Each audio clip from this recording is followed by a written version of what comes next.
Now that's the cue when I'm really kind of shutting you up. So everybody find your seats. Thank you for joining us once again at the 2019 Oregon Summit.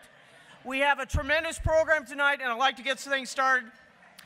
As you finish your salads, your entrees will be delivered. Please remember, if you have any special dietary needs, make sure you have your meal card out on the table so the servers can know where to deliver your meal. I'd like to take a moment to recognize our DPO officers who are doing a great job representing Oregon. So, officers, if you are in the room, please stand. Vice Chair Michelle Risher. Vice Chair Pete Lee. Secretary Eileen Kiley. Treasurer Eddie Morales. Our Democratic National Committee members Tanya Shively, Travis Nelson, and Matt Keating. And of course, a very special thank you to the DPO and staff who have planned, worked, lost sleep over this weekend. They are doing an amazing job. A lot of you are thanking me. I'm just a happy participant because these folks have done a wonderful job. Executive Director Brad Martin, back in there. Compliance Director, she who keeps us out of jail, Cindy Moody. Political Organizing Coordinator Extraordinaire, Ron Morgan. Development Director, I Make the Money, Katie Drum. Digital Eyes on the World Coordinator, Tim McCann. Events and Operations Assistant, who does everything, almost knows everything, Roxy Mayer. Technology Director and he who saves Casey, Jonathan Rudolph. And Constituent Organizing Coordinator, the fabulous Mario Parker Milligan. These folks have done a wonderful job, and I want to wish an extra special thank you to our Deputy Director, Molly Woon, Operations Director, Candy Emmons, and Development Director, Katie Drum, who have worked just so hard. Give them a shout out. And once again, you can recognize our staff by their yellow name badges. All right, so while you are getting your meals, our officers would like to take a moment to thank the folks who made this weekend possible. And so, I'm turning it over now to Vice Chair Pete Lee and Secretary Eileen Kiley. Come on up, you two, where you at? Here they come. They have their notes. Everybody, let's give them a hand. They work hard. They have to work with me. Get up there. Get.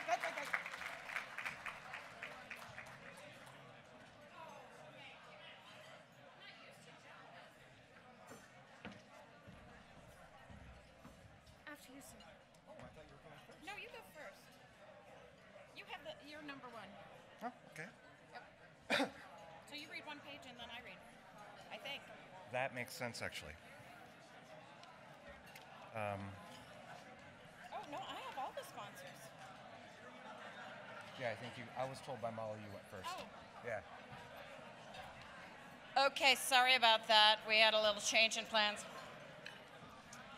So, it is my responsibility to remind you of all of the sponsors who have made this possible. So first, I'd like to give a special thank you to our platinum sponsors. Applaud quickly. First of all, our Senator Ron Wyden, IBEW number 48, AFSCME Council 75, the Cow Creek Band of Umpqua Tribe of Indians, the International Association of Machinists, the International Union of Painters and Allied Trades District, Council 5, King Estate Winery, Morel Inc., NGP Van, Oregon Education Association, Pacific Northwest Regional Council of Carpenters, SEIU Local 49, Senator Mark Hass, candidate for Secretary of State, UFCW Local 555. Down here in front. We'd also like to thank our gold sponsors, our Senator, Jeff Merkley, Governor Kate Brown, Congressman Peter DeFazio, Congressman Earl Blumenauer, Congressman Kurt Schrader, Congresswoman Suzanne Bonamici, Attorney General Ellen Rosenblum, Treasurer Tobias Reed, Labor Commissioner Val Hoyle, Bumper Active, Future PAC, Iron Workers District Council of the Pacific Northwest, Residents Campaigns, Smart Transportation Division, Stone's Phones, and Target Smart. And finally, our silver sponsors, State Senator James Manning, State Senator Rob Wagner, State Representative Alyssa Kenny-Geyer, State Representative Rob Nose, State Representative Paul Evans, C&E Systems, Confederated Tribes of the Umatilla Indian Reservation, Confederated Tribes of Warm Spring, on whose land we stand, Fieldworks, Jamie McLeod Skinner for Secretary of State, Jennifer Williamson for Secretary of State, Joint Council of Teamsters, number 37, Northwest Oregon Labor Council, AFL-CIO, OPAD Consulting, Oregon State Building and Construction Trades Council, and we want to give an extra big thanks to the many building trades unions who support the DPO and this summit sponsors. Thank you. Ridgelark Strategies, the Senate Democratic Leadership Fund, the Pivot, United Steelworkers, Winning Connectors, and Winning Mark. And now I'd like to thank a very special group of people, our donors. So if you are a member of one of these groups, will you please wave as I call the name? President's Council, Capital Circle, Grassroots Democrats, that's all of us, right? Thank you very much to our sponsors and our donors. Go ahead. Thank you all. You've given us the base of support we need to build our campaigns early and win. Additionally, we're honored to have Senator Merkley here, congressional leaders, statewide elected officials, tribal leaders, legislative leaders, legislators, and local elected officials here throughout the weekend. Please stand and be recognized.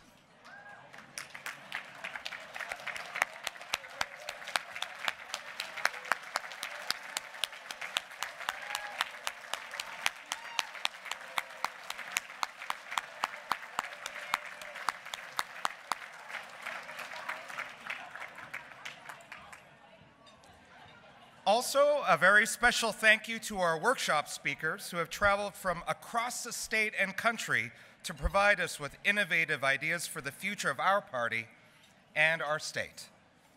Thank you. This event would not be possible without you. We'd also like to recognize Joe Inlet, the Honorary General Counsel of the Federated States of Micronesia. Thank you for joining us, Mr. Inlet.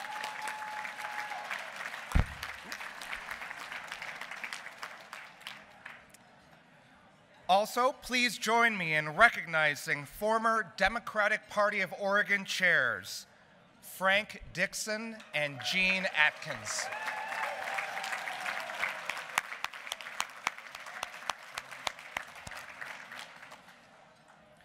We also have a host of volunteers donating their time this weekend. A special thanks to them.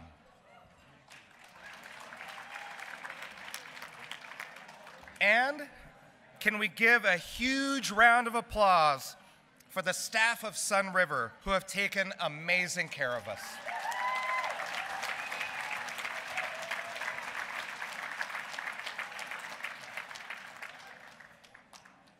So unfortunately, Senator Ron Wyden is unable to join us this evening, but he sent along a letter that I will read for you now. Hello to all of you great Democrats at the 10th Biennial Oregon Summit. I sure wish I could be with you today, but I'm traveling this weekend doing campaign events in support of the fantastic recruits who are running for U.S. Senate. Only a few reasons come to mind as valid excuses for missing the fun in Sun River. I know you agree that helping the people and campaigns responsible for removing the title Majority Leader from Mitch McConnell is one of those valid excuses. Of course, a key to taking back the U.S. Senate is re-electing my partner, Senator Jeff Merkley, with a very, very large majority here in Oregon.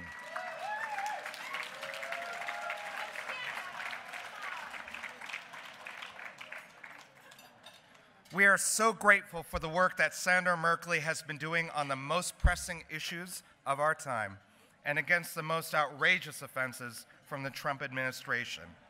This nation and our world need Oregonians to re-elect him for another much-deserved term in the Senate.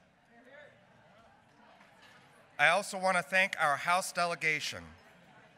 Every day they are leading the fight to hold Trump accountable. We are lucky to have them representing us.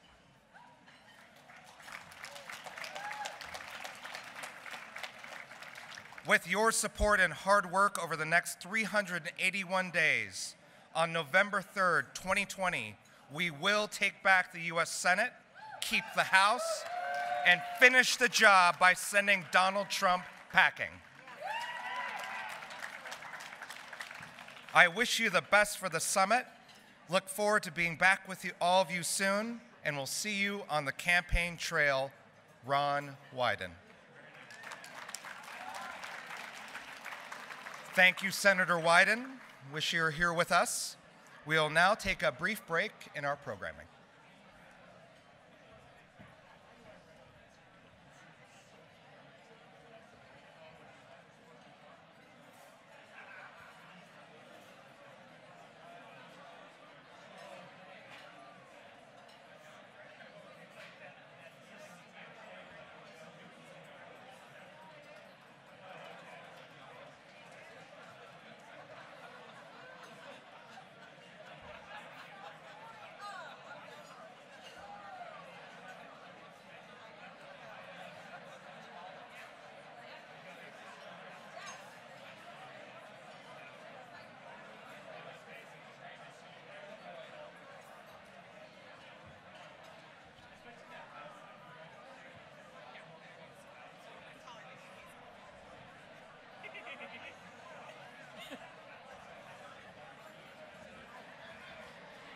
Everybody, you're going to want to hear this. It's not me. I'm very proud and happy to introduce Candy Emmons, our operations director.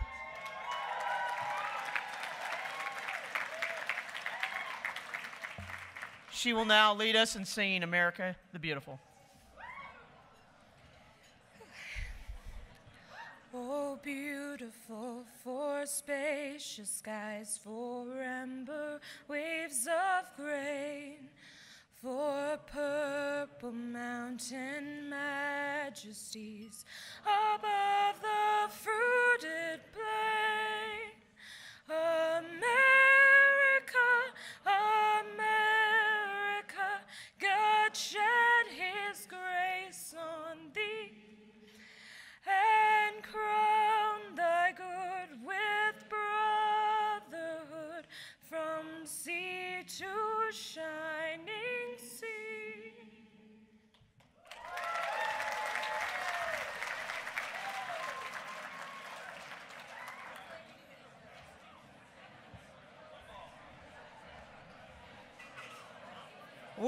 a talented bunch, and she is a Renaissance woman.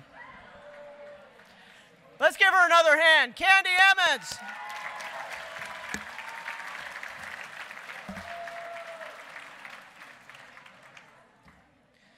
If you have read my welcome letter in your program, it's like me, it's a little weird. Like any other major production, the words that I greeted you with there, I scribbled out 2 weeks ago so they could be shuffled off to the printer. Unlike most other welcomes, I specifically anticipated the intervening days of upheaval and turmoil in a presidential administration that is shredding the Constitution, abusing Americans, and exposing both allies and refugees to dangerous conditions entirely precipitated by the flailing actions and orders of a president unhinged. The dangerous times I observed 2 weeks ago are even more dangerous now, as the president has jerked open the Pandora's box of the Middle East and assured former and potential American allies that Americans are not to be trusted.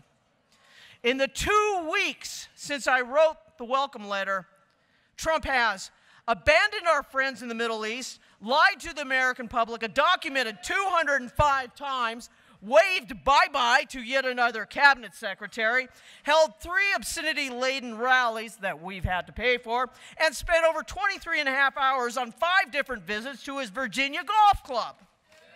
Oh! The accelerated pace of the breaking news camouflages the hideous doctrines affected by a commander-in-chief that is both in control and out of control.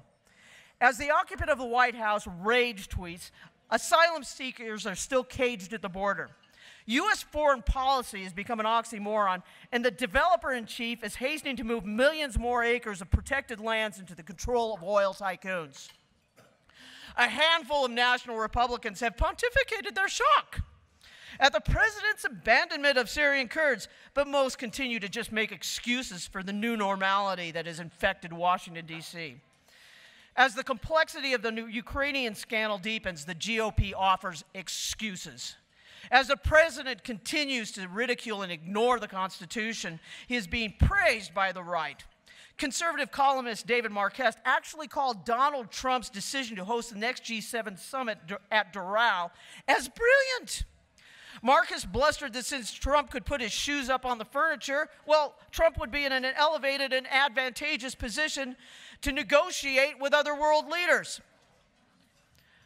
I'm not entirely sure if Marcus is aware that Doral is also home to a rather large community of apparently Democratic bedbugs.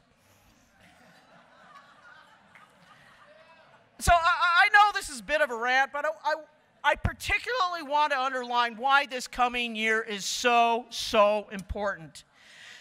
The inspiration that we get from the speakers that we hear this weekend, that additional knowledge that we garner from the workshops we attend, the people who we meet who are doing the hard activist work in the far-flung corners of Oregon, all serve as catalysts and motivators that propel us to take our country back.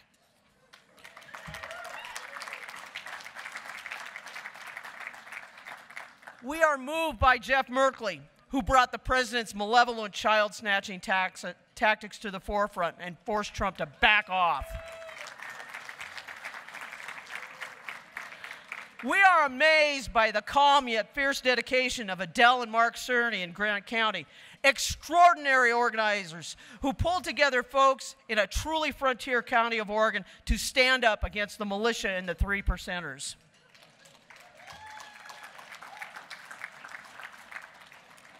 I hope you find the same inspiration that I have found in the last week as I have traveled through southern and eastern Oregon, meeting our Democratic activists in Jackson, Klamath, Lake, Harney, Grant, and Wheeler counties. They're rural, they're frontier, and they're extraordinary. They are doing the work of terrestrial angels. And you will be inspired by our keynote speaker, our special guest, Sharice Davids, who she herself is a fighter, a lesbian, and a Kansan sister.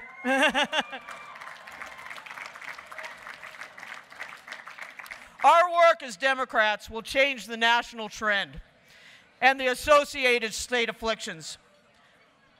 Whether we are elected officials or activists, whether we are part of the new millennial force or longtime hardcore volunteers, whether our work is centered in the party itself or focused in an allied organization, we will make a difference in the near and further future as we protect our state and Oregonians via our advocacy. I thank you so much for being here, for being part of our great and wonderful team, and for endeavoring to make the world a better place. Thank you.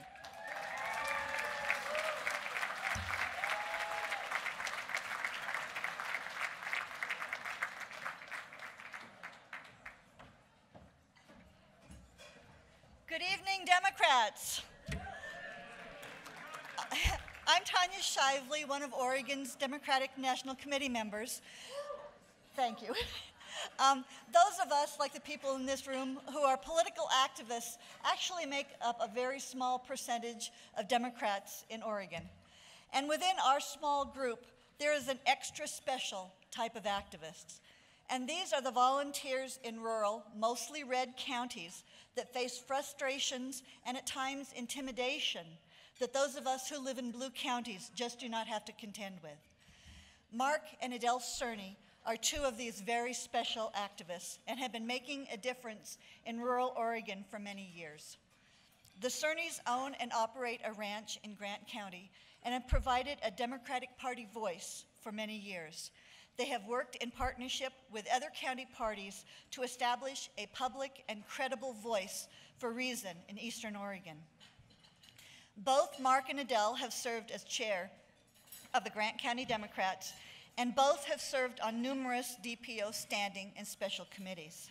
In the brief time I have here tonight, I cannot begin to tell you all the work that they have done in rural Oregon.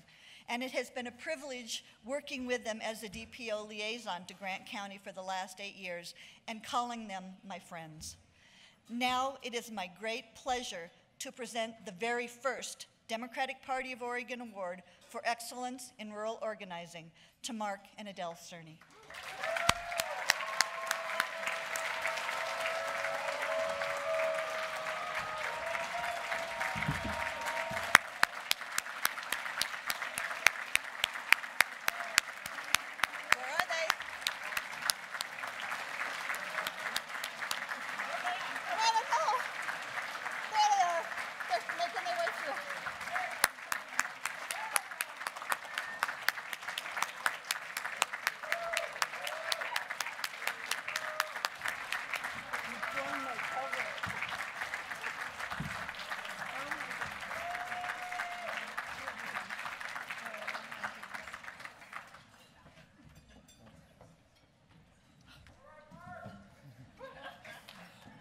Well, you know, I'm not real good at speaking to large crowds, so if you notice sweat running off my head, well, just how it is. I just want to thank you. This is quite an honor, and I think we owe a lot of thanks to the staff of the DPO, particularly Tanya Shively, our liaison, and many others, including Gene Atkins. But anyway, you want to step up? I want to say just a few words about being a Democrat in a deep red frontier county that we love, Grant County. For 40 years we've lived there. And it's about building caring relationships across a wide range of political beliefs. It's about showing respect for others' beliefs and working to connect people on issues that matter to the community. We have found that we can acknowledge our differences while working to achieve a common goal. Grant County Democrats, all of us, work hard to be positive, respected, and visible voices of reason in the community, attending local meetings, speaking up, and just being there. So that's it. Thank you.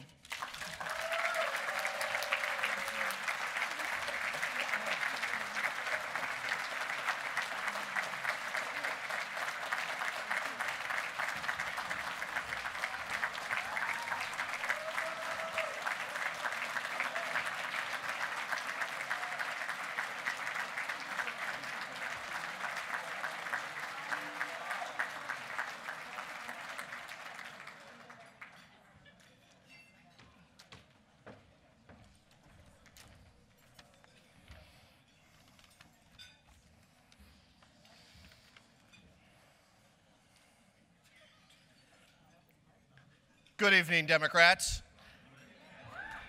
I heard a good morning, really? Good morning, good evening. I'm Matt Keating, one of your 3 DNC members. It's my honor to award Ellen Rosenblum, Attorney General, the Roosevelt Award on behalf of the Democratic Party of Oregon. Her roadmap to the office of the Attorney General started in Berkeley, California, and it rolled through Evanston, Illinois, back to California at Scripps College, and ultimately, Ellen Rosenblum found her way to Eugene, Oregon, my hometown, and in 1971, she earned her undergraduate degree at the University of Oregon and her law degree in 1975. Flash forward to 1989, the year the Berlin Wall came down. Ellen Rosenblum was appointed by Governor Neil Goldschmidt as a judge to the Multnomah County District Court. The Honorable Ellen Rosenblum presided over that court for 4 years until Governor Barbara Roberts appointed her to the Multnomah Circuit Court in 1993. In 2005, Governor Ted Kulongoski appointed Ellen Rosenblum to fill a vacancy on the Oregon Court of Appeals, and in 2006, she was elected to a 6-year term before retiring as a judge in 2011. And upon John Kroger's announcement that he would not seek another term as AG, Ellen Rosenblum stepped up and handily captured the 2012 Democratic nomination for the position of Oregon's Attorney General. She is the first woman in our state's history to hold this critical post.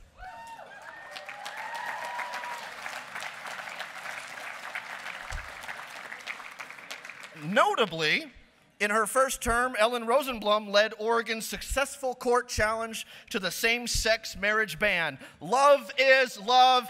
Thank you, Ellen Rosenblum.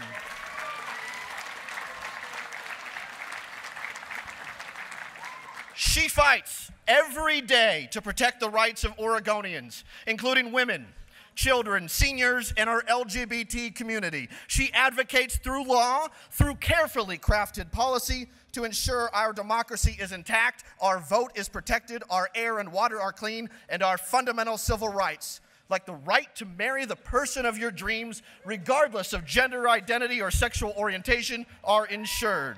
Ellen Rosenblum. Ellen Rosenblum and her fellow Democratic attorneys general are the front lines of our democracy.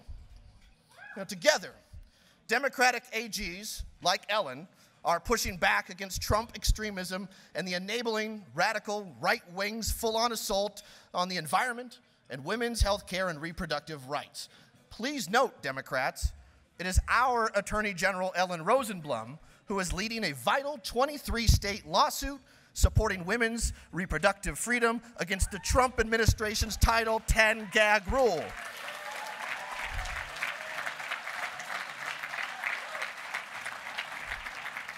Ellen Rosenblum stands up and fights for women. Ellen Rosenblum stands up and fights for students and seniors and workers. Ellen Rosenblum stands up and fights for equality and justice. And Ellen Rosenblum stands up for consumers and everyday Oregonians like you and me. Please, fellow Democrats, stand up for our Attorney General, Ellen Rosenblum, and congratulate her on receiving the DPO's 2019 Roosevelt Award.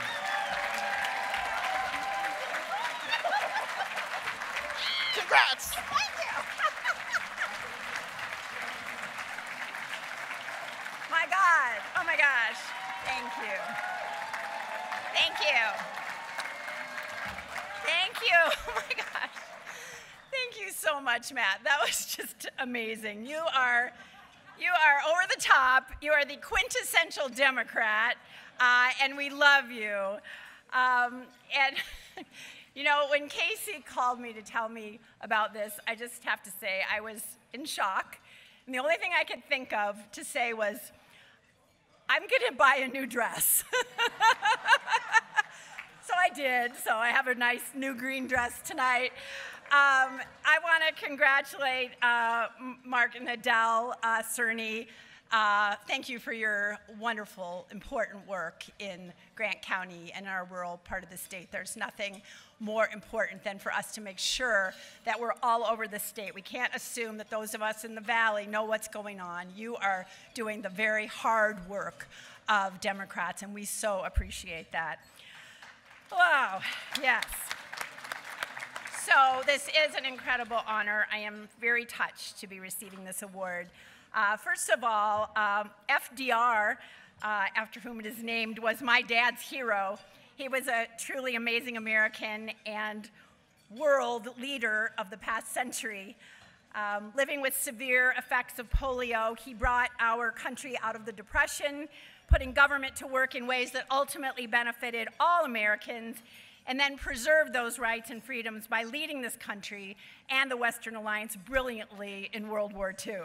So while I'm deeply honored by this award, I of course make no pretense to be in the same league as its namesake, but there are people who live large and powerfully like Roosevelt, and I want to encourage all of us to take a moment this evening to remember one of them, Congressman Elijah Cummings, who so ably represented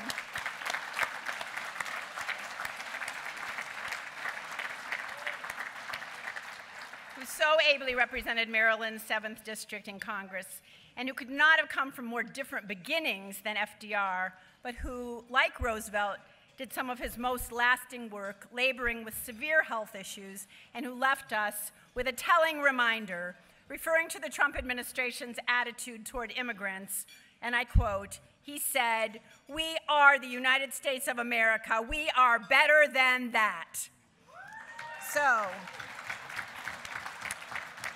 what a legacy. Standing here with you, I know we are better than that. I also know we're all in this together. So, as Matt mentioned, I was a judge for a pretty long time, and I may have had a mighty bench to sit on, but politically, I was a caged bird. Because judges, as we know, and it's the right thing, cannot speak out on political issues and certainly can't take political positions. So while I loved that work, I feel that in these 7 years as your Attorney General, I have found my true calling as an uncaged bird. I get to state my views publicly, help the Democratic Party of Oregon raise funds, support other Democrats in their election races, fight for progressive legislation in numerous areas, back up the governor in court when she issues a vaping ban, and sue large companies that harm Oregonians, especially those producing and distributing the opioids that have become the scourge of our land. And I get to be one of the leaders in the fight against the truly unlawful Trump administration. So some of you are here this morning, and I spoke about a few of the actions my office has taken to fight Trump and the evil that he represents. So I'm certainly not going to repeat them, and I'm going to be brief, but let me add just a couple more. As you know, Oregon is a sanctuary state, and that is part of our character, and it is essential. It's essential to the liberty of all of us who live here. But in order to continue to receive federal grant monies for important state law enforcement and judicial activities in Oregon, the Trump administration insisted that we certify our state as being in compliance with federal immigration rules. Well, those rules are outrageous, and they're even unconstitutional, and we refused to do it. And we then took Trump and company to court, and we won.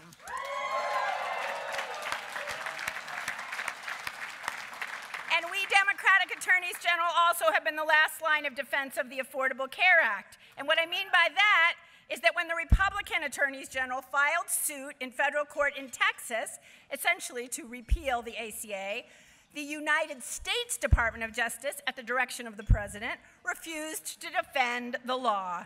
Worse, they threw all their weight behind the action of the Republican attorneys general. And this, too, was beyond outrageous, and if successful, will directly harm the health care of tens of millions of Americans.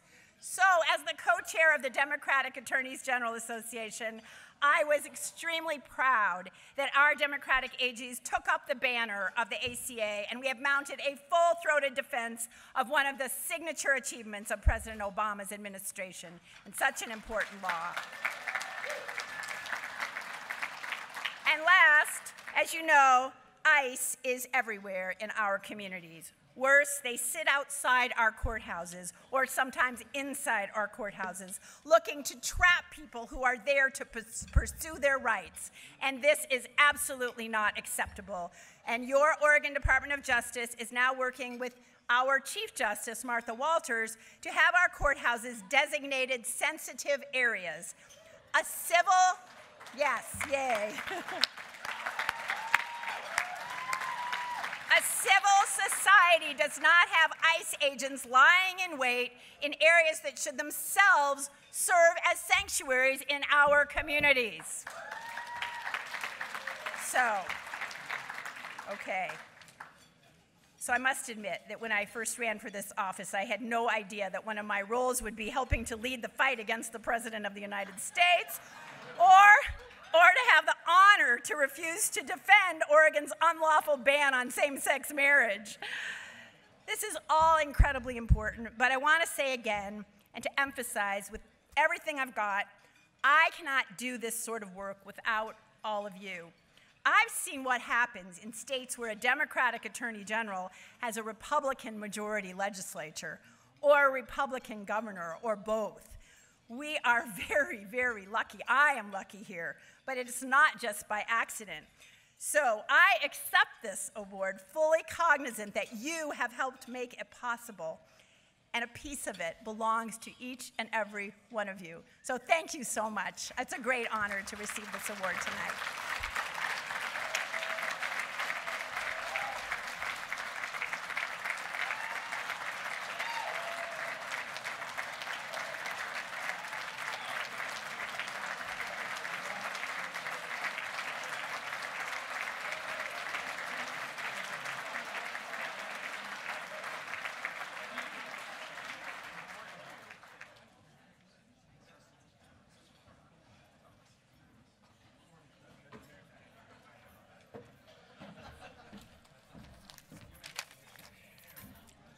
Freedom is the ability to fully participate in the American way of life.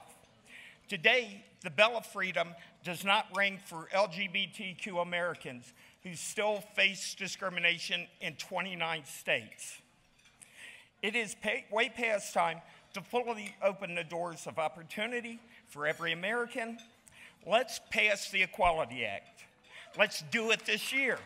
And let us rejoice in the bells of freedom ringing for every American.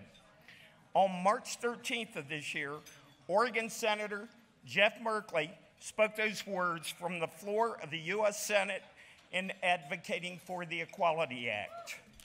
In 2009, prior to his death from brain cancer, Senator Ted Kennedy entrusted the Employment Non-Discrimination Act, ENDA, which became the fully inclusive Equality Act, to Senator Merkley. Being aware of his work as Speaker of the Oregon House in passing the 2007 Oregon Equality Act. The act prohibited discrimination based on sexual orientation and gender, gender identity in employment, housing, public accommodations, and other categories. And now, as then, he is leading the fight for the rights of LGBTQ+ Oregonians and Americans.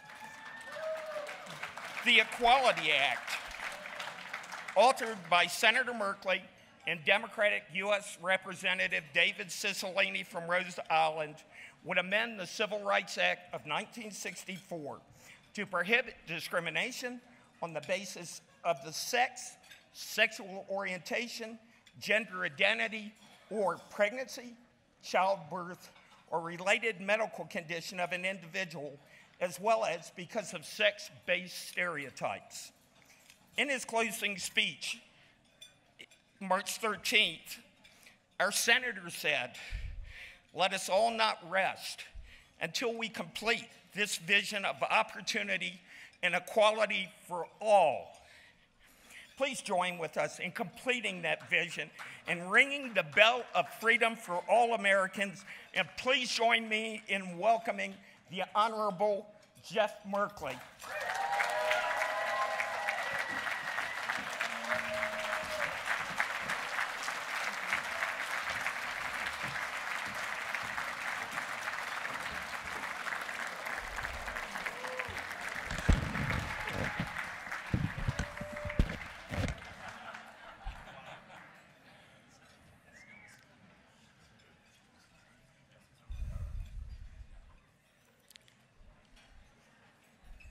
Let's ring the bell of freedom for all of our LGBTQ community and never let doors be slammed in their face ever again.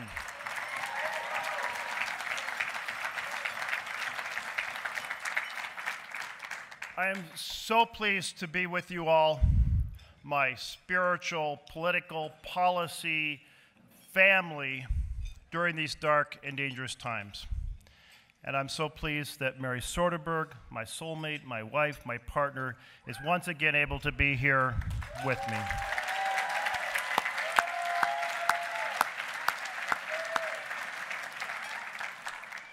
Why are these times so dark and dangerous? A president who brags about the size of his nuclear button. A president who feeds the fires of racism and bigotry and puts children in cages. A president who blocks every effort to tackle the biggest challenge facing humanity, climate chaos. A president who championed a $2 trillion tax cut that went almost entirely to the richest Americans while arguing that 30 million Americans should be cut off of health care. Is this a man we're going to leave in the Oval Office? All of that, this man, Trump, on top of a system that is already rigged. It's rigged against everyday Americans, everyday working Americans. A system in which our Constitution has been corrupted by gerrymandering and voter suppression, and worst of all, dark money. And you know what? The Supreme Court is at the heart of that corruption, having been involved in all three of those things, gutting the Voting Rights Act, passing or 5-4 decision on Citizens United, unleashing the dark money, and just weeks ago throwing up their hands and saying there's nothing we can do about extreme partisan gerrymandering. This is a Supreme Court that now has 72 5-4 decisions for the powerful over the people. How about having a Supreme Court that has 100% of the decisions in this we the people constitutional system for the people over the powerful?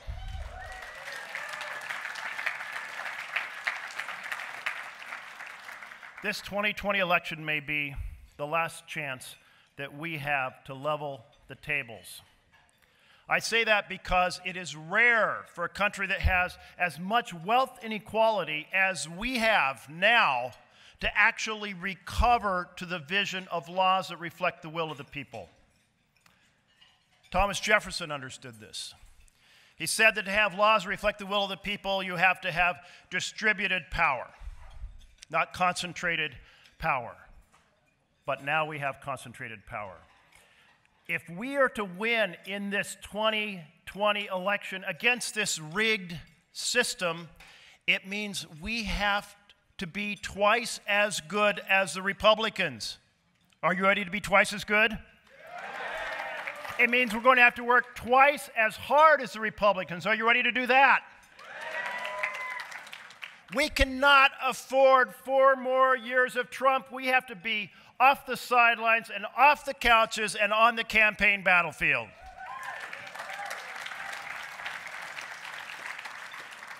All of this may seem very daunting, but think about David versus Goliath.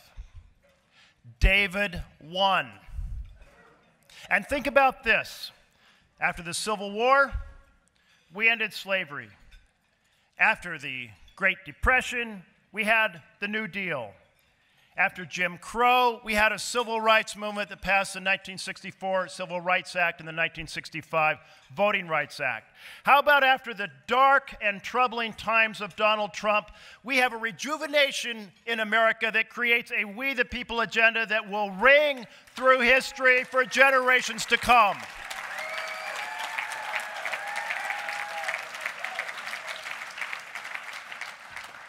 You know, I spent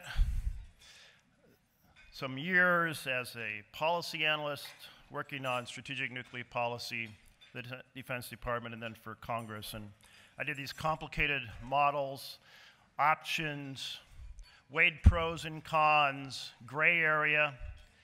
And you know what? I'm throwing all of that way of thinking out the window.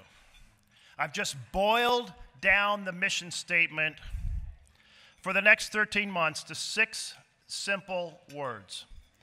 Dump Trump, ditch Mitch, save America.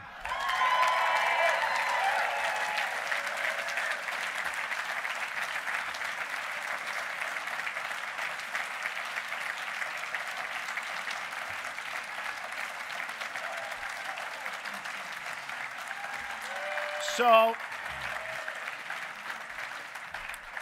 it's almost World Series time in America, so I've got a baseball cap. Dump Trump, ditch Mitch, save America.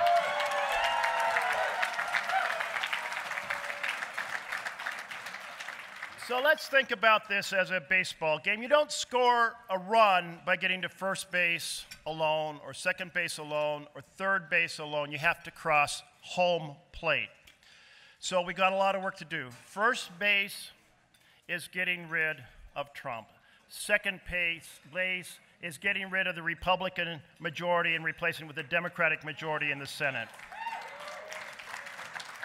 Third base is eliminating the ability of Mitch McConnell or the minority in the Senate to veto a We the People agenda. And crossing home plate, that's actually implementing, passing a We the People agenda. So let me amplify a little bit on this. First base, dumping Trump. 1,000 former federal prosecutors have written to Congress, and they have said anyone who did what Trump did would be indicted. If the words equal justice under law means anything, the House and Senate have to act. Donald Trump cannot be the next president of the United States of America. Second base, a Democratic majority in the Senate that can actually act on We the People. All right, we have 47 seats. We need at least 51. I think we need to win at least 5 seats. How about we win in Maine? Now, there's a certain parallel between Oregon and Maine. You fold the map in half, and they're on top of each other. Right, they have the same salmon issues, old growth issues, ocean issues, same initiatives, same largest city, Portland. In both cases, not the capital. But Oregon had a House Speaker who took down a multi-term Republican. And we have a House Speaker running in Maine ready to take down a multi-term Republican senator. Let's complete the parallel.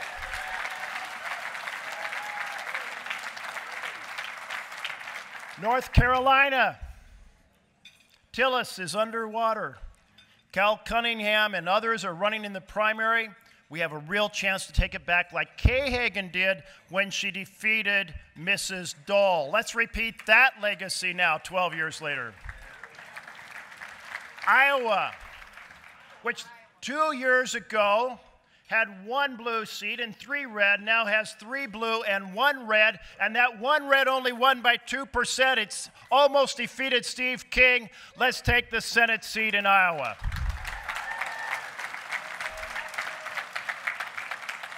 Colorado, where Mark Udall lost 6 years ago. I don't know how that happened. Udall, a Western kind of gold standard name in Democrats as I was growing up. Well, let's take that seat back for the Democrats. Cory Gardner needs to be retired. And Arizona. Arizona, Kirsten Sinema showed that it can be won by a Democrat. We want to have 2 blue seats in the state of Arizona. Mark Kelly, astronauts running.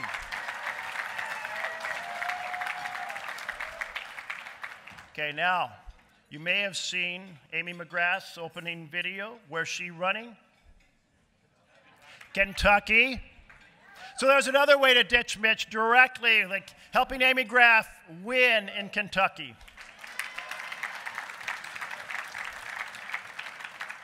And in Alabama, Doug Jones is going to have a tough re-election race. I'm all for Roy Moore winning the Republican primary. So here's the thing, folks. We're going to have a secret Oregon plan. Anyone who's not involved in a key race here in Oregon, if you're involved in a key race, you stay in here. Otherwise, you get your ballot in the mail, you vote the same day, you get in your car, and you drive and help out in Maine, North Carolina, Iowa, Colorado, Kentucky, Arizona. Let's take back the U.S. Senate for the people.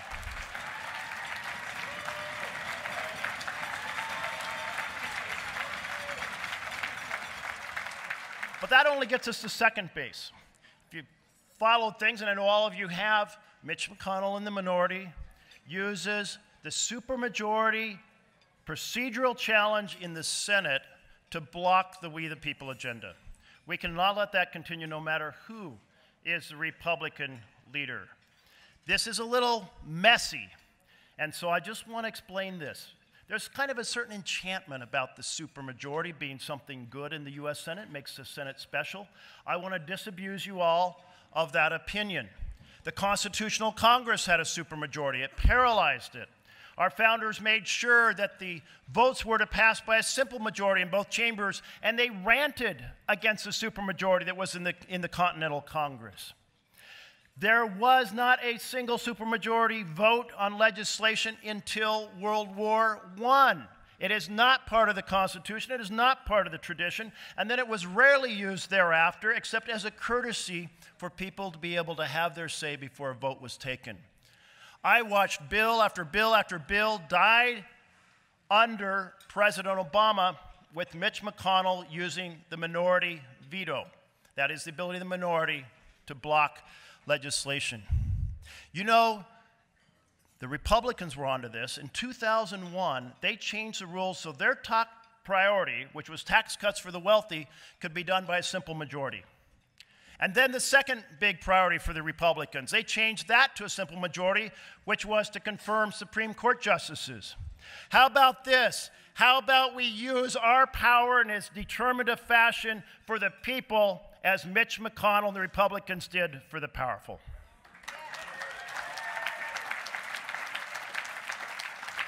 So now we have the Senate, we have the presidency, we've gotten rid of the Republican veto. Now we can pass an agenda, and every one of you can think about the top 10 things you would like to pass. And I thought about the top 10 that we should do in the first 10 weeks. It'd be an extraordinary chapter, and I came up with not 10 things, but like 20. You all don't want to hear 20, but I can't resist the temptation to say 10, but I'm going to keep it brief. This is a For the People agenda that would transform America. First week, we passed the For the People that takes on gerrymandering, voter suppression, dark money. Second week, we passed the Equality Act, so there's no more door slamming or opportunity closing anywhere in America for LGBTQ community. Week 3, we pass a loophole-free background check system, proceed to limit the size of magazines, and proceed to stop the sale of machine gun, semi-automatic assault rifles in America. Week 4, we fight for working people to get a share of the wealth they create, and that means card check for organizing labor, that means arbitrated first contract, that means a strong and powerful National Labor Relations Board.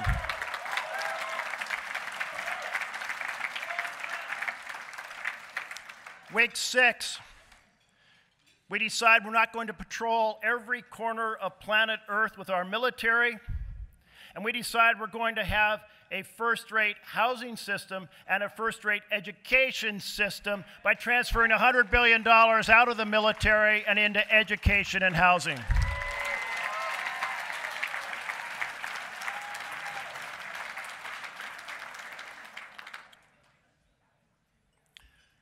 Next week we pass an infrastructure bill.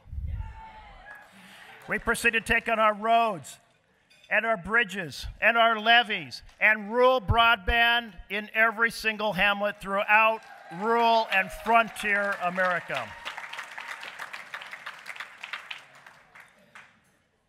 And then the following week, we pass a system of simple, seamless health care so you have health care and your loved ones have health care if they're sick or injured, just by virtue of living in the United States of America. And in that system, the drugs we buy, we get the best price in the developed world, not the worst price in the developed world. There's so much we have to change. International affairs, the following week we turn and we strike down the 2001 and 2002 authorization for the use of military force and return the power of declaring war to Congress where the Constitution puts it.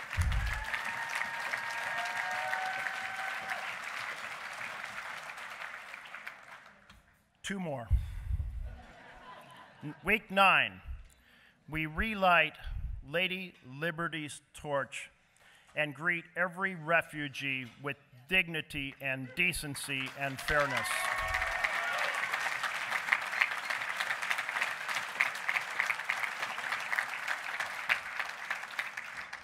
And week 10, we take on the biggest challenge facing humanity on this planet. You know, it's a long ways to the moon. It's 4 light years to another star. It's 25,000 light years to the next galaxy.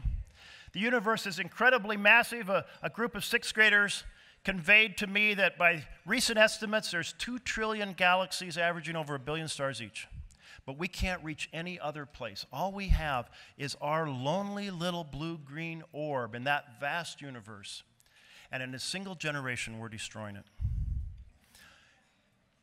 Look at the extinctions that are happening in our lifetimes. Think about the fact how carbon has increased in our lifetime. I'm inviting you to do a simple exercise, a 3-second exercise. We'll breathe in together, hold our breath 3 seconds, and breathe out. Ready? Breathe in. Breathe out. That air you just had in your lungs, 33% more carbon than when I was born. And that carbon impact in Oregon, it is acidifying the Pacific Ocean off our shore with all kinds of terrible impacts because carbon becomes carbonic acid. That carbon is creating a longer, fiercer fire season with more fire and smoke damage to our state. That carbon is melting the snowpack in the Cascades earlier, affecting our irrigation water for our farmers and the health of our trout and salmon streams. And the whole world is feeling this. We have to change it, and we have to change it now with a 100% transition to renewable energy and end the fossil fuel era.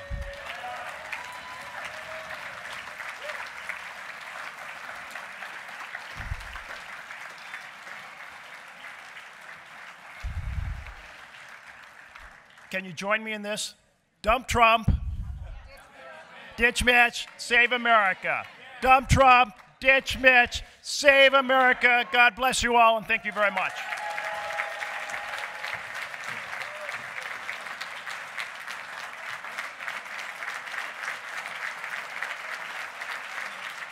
Peter DeFazio is the young senior member of our Oregon Democratic House delegation, representing the gorgeous lands and great people of the southern Willamette Valley, the hills and mountains and beaches of Southwest Oregon.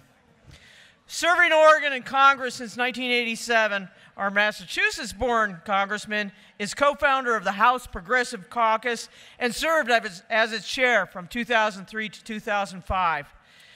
The progressive fire burns strong with Pete. He is both lawmaker and activist, and had you been at the WTO protest in Seattle in 1999, you may have seen him there too, advocating for the rights of workers and for people over corporations.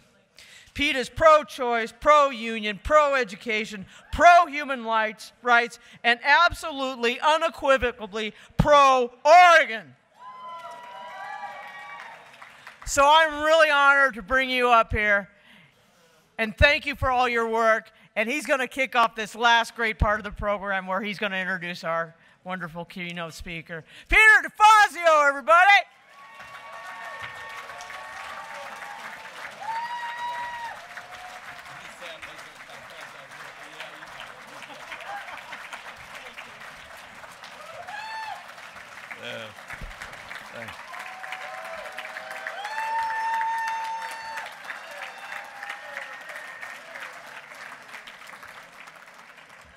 Well, today we've talked about a lot of aspirational things and things we need to do to bring our nation back for the majority of the American people. But I have actually good news, because a lot of this is like, oh, what we got in front of us. So maybe they were tuned into our lunch. Suzanne was there, Kurt was there.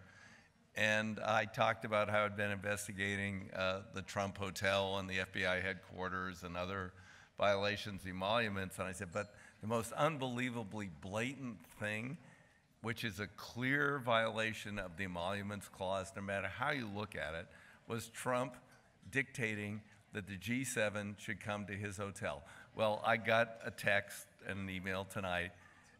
They backed off on doing that.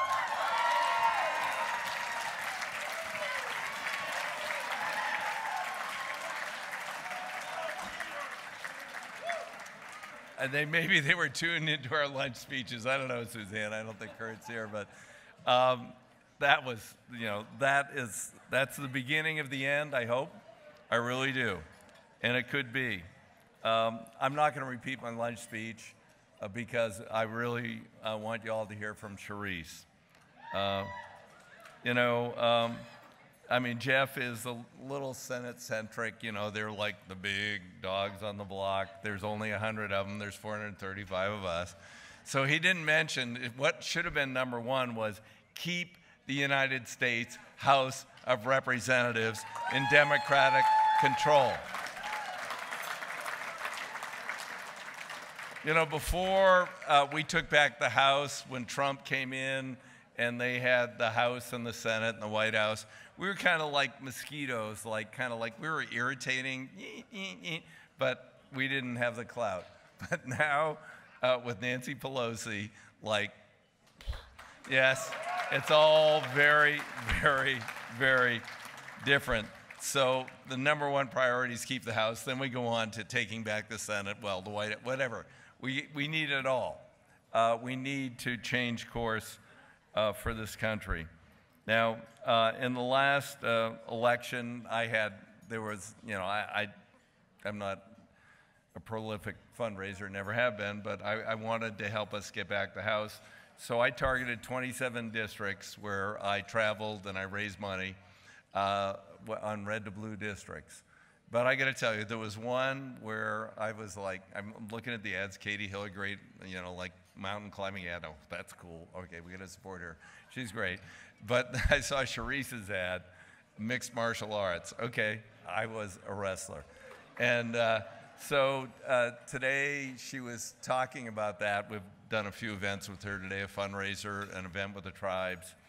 And she talked about the attitude and the training to be a champion in mixed martial arts and how it allowed her or helped her to succeed in politics. And I think, God, I just love this woman. This is like so much the same thing I say day in, day out. There's just two of you out there. You can't blame anybody else. You got to do it.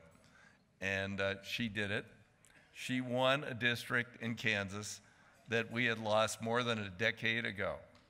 She's the first Democrat in the whole state of Kansas elected to Congress in the last decade. And not only that,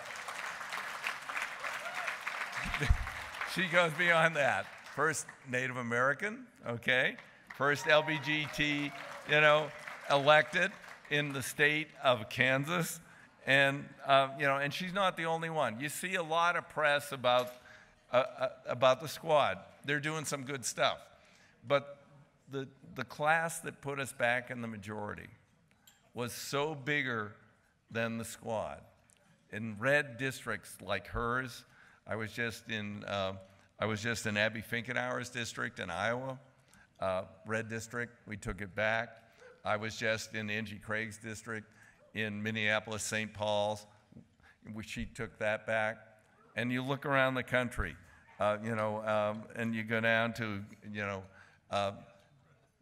down to Colin Allred in Texas. Deep red district, got rid of the Rules Committee who ruled the Congress and stopped anything we wanted to do. He won that district. So all around the United States of America, we had fabulous new young candidates who will make our country whole again. That's what it's about. And she was a key part of that. So, I was so thrilled when the Democrats said, well, we'd really like to have Sharice come, and can you get her to come? And I said, well, I don't know, I'll work on it. And so, I was going to go to her district anyway, but I went there and got her a soft moment. I said, would you, it's not easy to come from D.C. to here. We got in at midnight last night. And she agreed to do it, and she's off like at dark 30 to New Mexico tomorrow. With Deb, and she's going to do an event down there. So I was so thrilled when she would come here. This is the future of the United States of America. You're going to hear from her. I've still got energy. I'm still going to do this for a while longer, but she is the future of America, looking like America, representing America, and making America whole again. With that, Sharice Davids.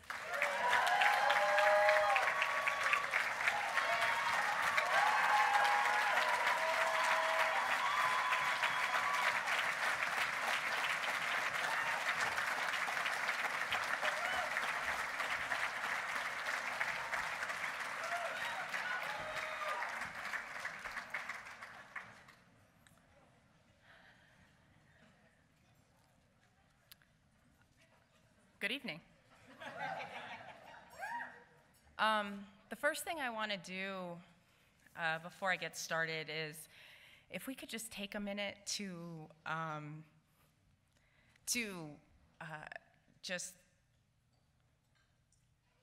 think and reflect on the important role that Congressman Elijah Cummings played in our country with Congress in his own community, and obviously for Democrats.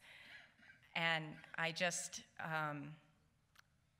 want to say that our country lost an amazing leader and a great man, and I'd like us to just take a moment.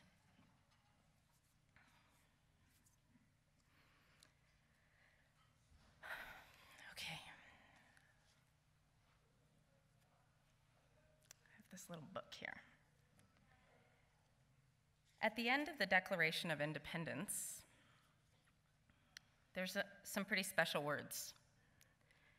We mutually pledge to each other our lives, our fortunes, and our sacred honor. I carry around this, well, this is a much fancier version of the pocket constitution that my partner got me after I won my election. I've been carrying around a copy of the Constitution and Declaration of Independence since just before I went to law school. And I carry it around because although I'm not a great historian, I know that our country has a long, complex history. I'm not a great constitutional scholar, but I know that this Constitution and the Declaration of Independence are just as much mine as it is anyone else in this room.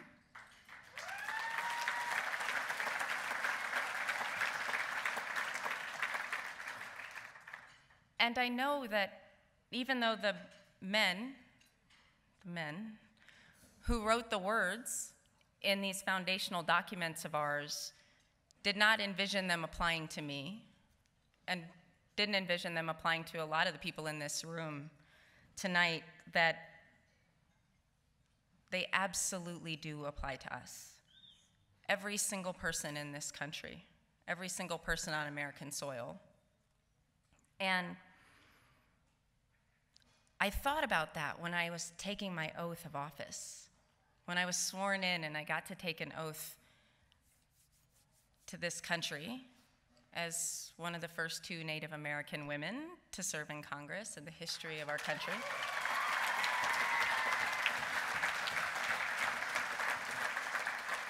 As the first out LGBTQ person to serve in Congress from Kansas.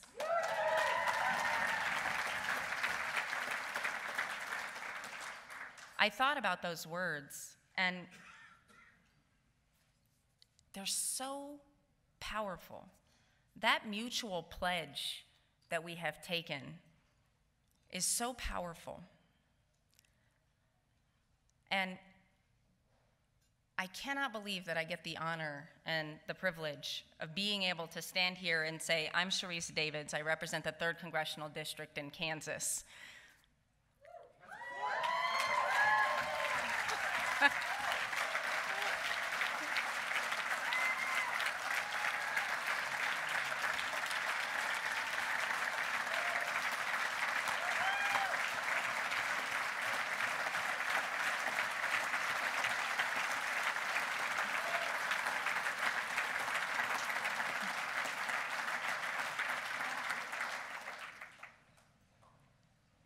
So, thank you to Chairman DeFazio for starting that standing ovation.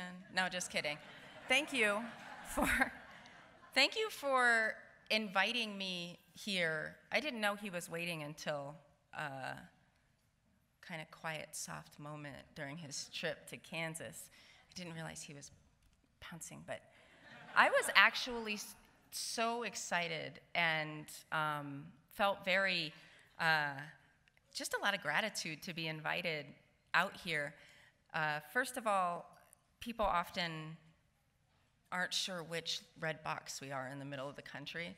So it's great to be out here. It's great to meet so many amazing activists, elected officials. Our union folks are here. It's awesome. Thank you to the tribal leaders and tribal members who met with me today. I got the chance to thank the folks who have, the other natives who welcomed me here to this place. I know there have been, people have been stewards of this land for time immemorial, and it is a great privilege to be able to stand here today. I don't know how many of you know my story. Don't worry, I'm not going to give every little detail. But I was raised by a single mom who served in the Army for 20 years and 23 days. Anybody who's in the military knows they keep track of every day. And I feel like I have this actually very kind of common experience right up until I got into law school. We'll get to that. But my mom raised my brothers and I by herself, and we moved around a bit. I graduated from Leavenworth High School because that's where she retired after her service, and I had the chance to learn a lot during that experience. For a part of that time, my mom was a drill sergeant. I've got the push-ups to prove it. And I was the first person in my family to go to college, which is... So I'll share this. I consider myself to be a former first-generation college student. My mom graduated with her bachelor's degree about 3 years ago in history. And I absolutely benefited from the public education in Kansas. I got the chance to graduate from a really good public school. I had the chance to attend public universities. I had the chance to go to community college at Johnson County Community College, which is in the district I now get to represent. It took me 4 years to get my associate's degree. That's okay. I'm cool with that. I worked the whole time I was in school. 4 years after I got my associate's degree, I got my bachelor's degree. And then I got into Cornell for law school.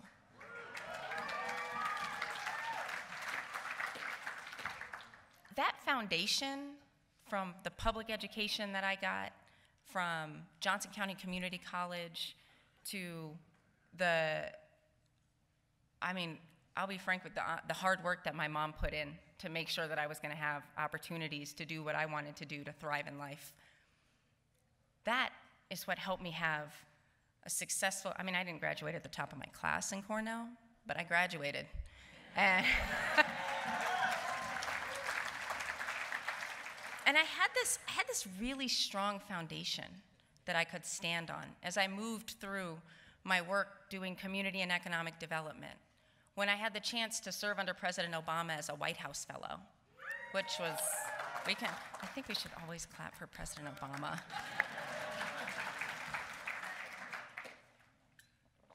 And I'm going to skip forward a little bit. When I was looking at the job that my representative to Congress was doing for my community, I was dissatisfied.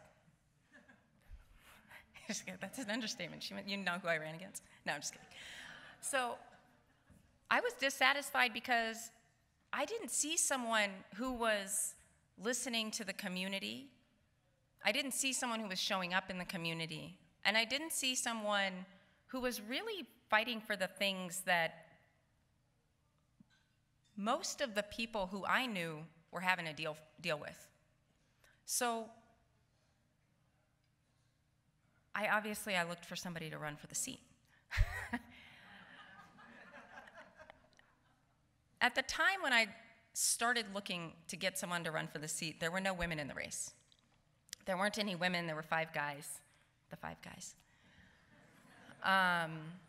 And I naturally was trying to figure out who's gonna run for this seat. There are so many smart and amazing and driven women that would make an awesome representative for our district. And it is a disservice to us as a community if we don't at least have a woman on the ballot to vote for. And after phone call after phone call after phone call, run into different events, wondering who's gonna do something, I thought to myself, if I'm gonna be asking the question, who's gonna do something about this problem, I probably should consider whether or not I'm gonna be part of the solution. And so I decided to get into the race. I had more federal experience than the other people in the race. I'm a lawyer. And I felt like I had an experience that was not uncommon. And if Congress lacks anything, it's experiences that are not uncommon. Now that I'm there, I for sure, I don't know how many of you all in here are gonna run for stuff, but you better do it, please. So when I think about that, it's not uncommon to be raised by a single parent. It's not uncommon to have to work while you're in school. It's not uncommon to go to community college. It's not uncommon to have student loan debt. So when I got into the race, there were plenty of people who didn't think that I should be running for Congress. And I don't say that as a means of doing a bootstraps kind of story. It wasn't always because people were like, is Kansas really gonna vote for an somebody who's part of the LGBT community? It wasn't that. Sometimes it was. It wasn't that usually though. It wasn't because I was Native. It wasn't because of my educational background. It was because of the money.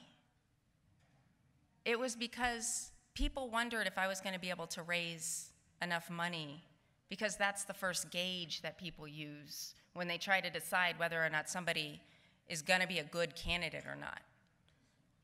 And we have got to do something about that.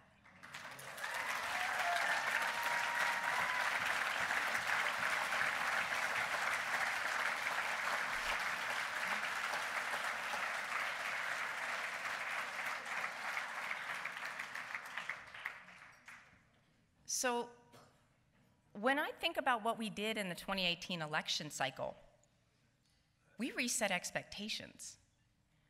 We reset expectations about who runs for office, about who we support in their run for office, about how we support them.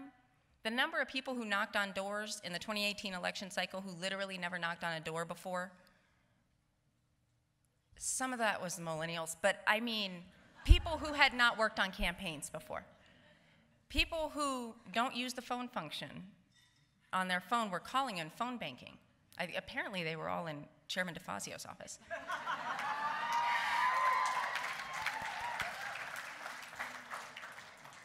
But we really, we started this resetting of expectations of who we're gonna elect to office.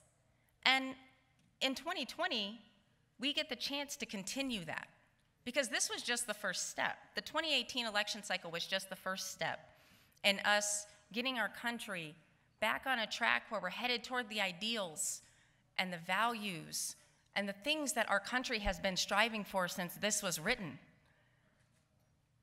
2018 was the first step in making sure that our Congress and our Senate and the White House looks more like the United States, that it's not just representative, but also reflective of what our country looks like. And that is something everybody in here got to do. Because I often say, my name's the one on all the signs, and we gotta get some hats. But at the same time that these campaigns are about the candidate, it's all about the candidate. It's not about the candidate at all. It's about who are the people that the candidate is gonna listen to? Who are the people that the decision maker is gonna listen to? And when you have more women and people of color and LGBTQ folks, single moms, people of different religious backgrounds, different socioeconomic backgrounds, when you have people who look and are more reflective in their lived experiences of the United States, you are definitely gonna have a body of decision makers that are more willing to listen to the different experiences that each one of us has and know that those experiences are true and that they're valid and that they have to be part of all of our policy, no matter what we're talking about.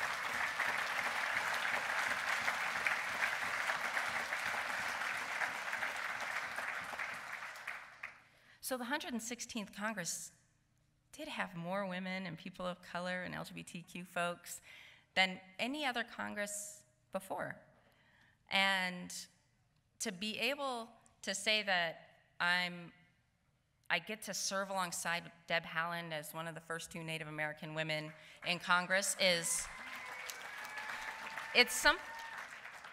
something that I can guarantee you, I don't know. I've never asked Deb this question, actually. It'd be really interesting.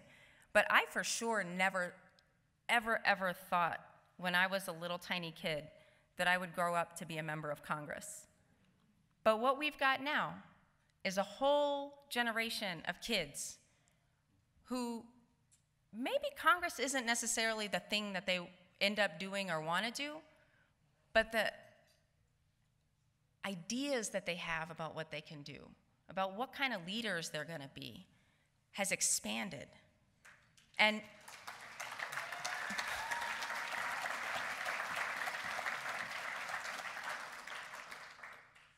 if you think about, there's like a whole generation of, we'll say, 8-year-olds who, if they don't see like 25 women running for president next time around, they're gonna wonder what happened.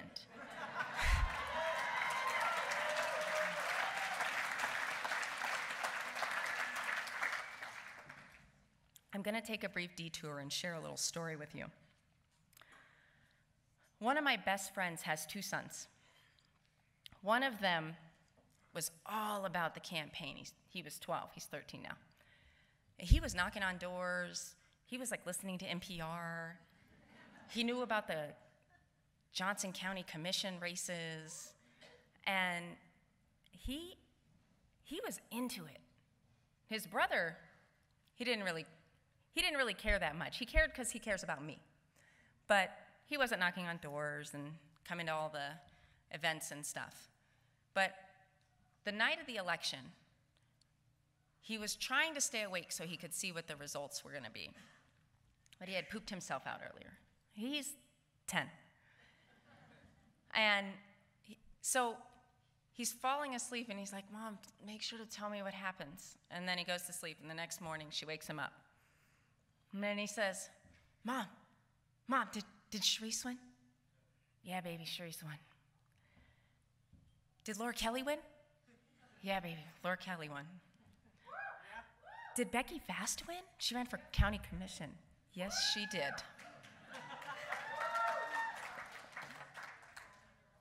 Mom, do boys ever win elections?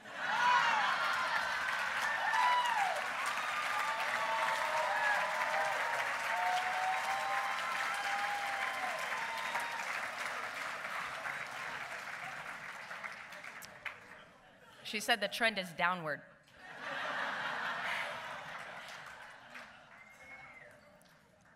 She didn't say that to him. So I think we've got a lot to be excited about after this 2018 election cycle. I mean, I was excited. And I know that we have a lot, I think we have a lot to be excited about in the 2020 cycle. It also helps us see that the work that we have done is clearly not even close to being over. And that's okay. Because if I know anything, it's that most of us have had to work so hard our entire lives that some of this is like, yeah, I can knock on a few more doors. I can make a few more phone calls. And I think that piece of it, that willingness to just keep working hard no matter what, because really there's no other option a lot of times for us. We don't have the luxury of not working hard every single day. And I know we're not going to stop until we've got the 3rd and 4th and 10th Native American woman in Congress, until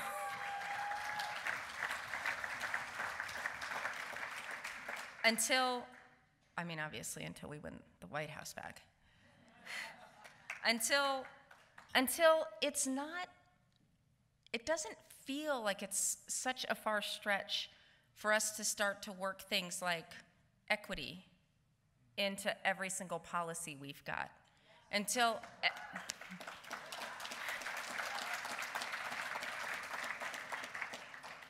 we're investing in the way that we need to be in our education, until everybody has access to affordable quality health care. And that obviously includes reproductive services.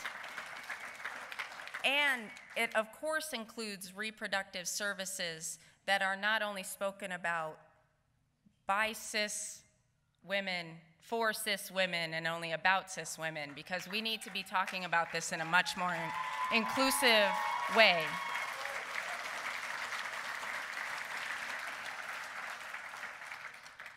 So now I'm going to get to the sexy stuff.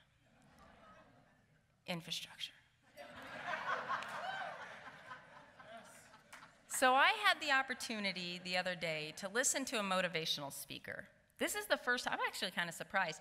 This is the first time that I've ever been in real life sitting in an audience with a motivational speaker. It was pretty cool. He started talking about things that I was like, yes, it's all about the meaning. You gotta have meaning orientation. That's not the words I use, but I was really feeling it, right? And he started asking questions, like you gotta ask yourself these questions. Every time, if you start feeling down, you gotta ask yourself, what's the meaning? Why am I doing this? What am I doing this for? My question is, for what purpose am I doing this? The other question is, am I doing something that's bigger than myself? Am I working towards something that's bigger than myself? And the whole time he was talking, I was like, yes, this is infrastructure.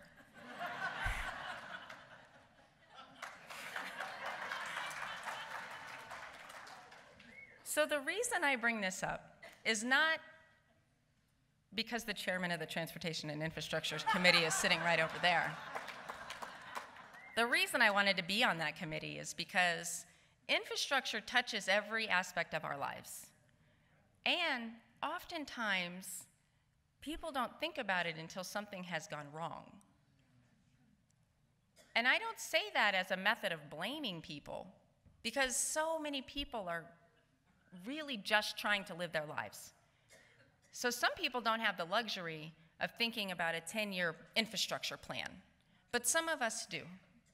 That's why I wanted to be on the Transportation and Infrastructure Committee, because if we can get this right, we have the opportunity right now to build an infrastructure system that's resilient, that's equitable, that's green for our grandchildren. Because right now, we're operating on our grandparents' infrastructure. This is the opportunity we have in front of us. If we can invest in our infrastructure now in an equitable way, we have the opportunity to make sure that our grandchildren will be able to live their best lives, that they can thrive, that they have an economy.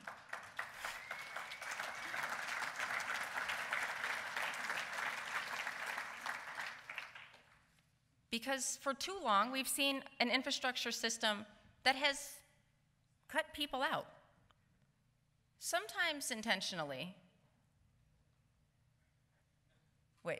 sometimes unintentionally.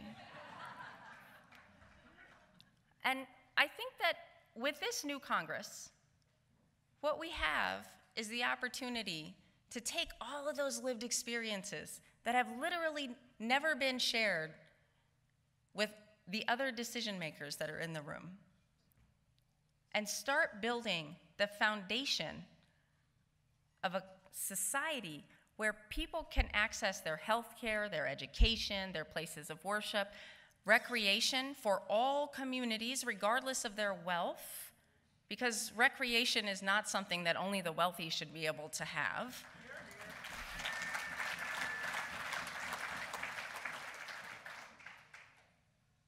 So when I think about the work that we get to do on the Transportation and Infrastructure Committee, and I know that people are like, why does Sharice look like she's gonna pop out of her little loafers? Every time she talks about infrastructure, it's because this is the thing that I get to work on that's bigger than me. And it's bigger than me in the here and now, and it's bigger than me for generations to come. And to be able to be not just a member of Congress, but a member of Congress who serves on transportation and infrastructure and gets to bring up issues of tribal transportation, of rural transportation and infrastructure, things like broadband as infrastructure, thinking of our schools as part of our infrastructure, these are the things that we get to do now. And this is the stuff that Democrats talk about and think about and fight for. And even though I'm from, for some folks, one of those rectangles in the middle, and for some people who have, there's actually a lot of people in here who have ties to Kansas, I know because I met a bunch of them. So even though I'm out here and I'm hearing all kinds of, today was such an amazing day for me. I have to express my gratitude for having the opportunity to listen to the LGBTQ youth panel and to listen to the future of transportation, the folks who were talking about all of this stuff earlier and how we need to have communities involved in the process. Imagine that, communities being able to be involved in the decision making about the transportation and infrastructure that they use.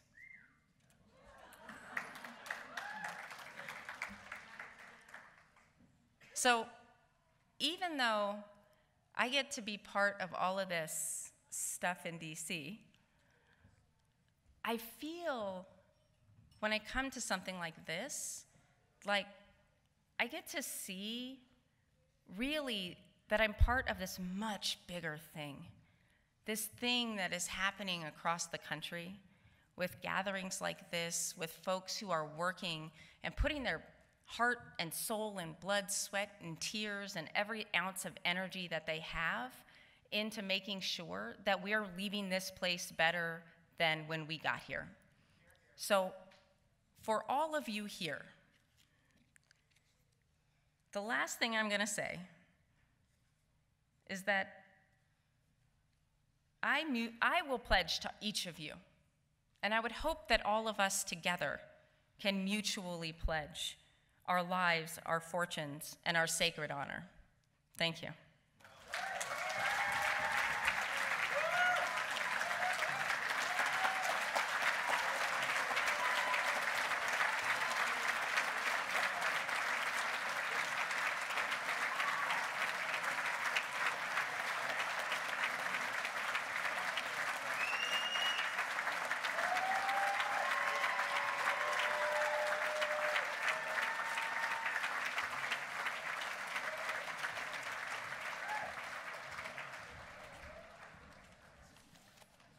Wow. Amazing. So, I get the detail for you. Did you guys have a great night? I think this is about the best keynote dinner, best keynote speaker, and I've been doing this a while.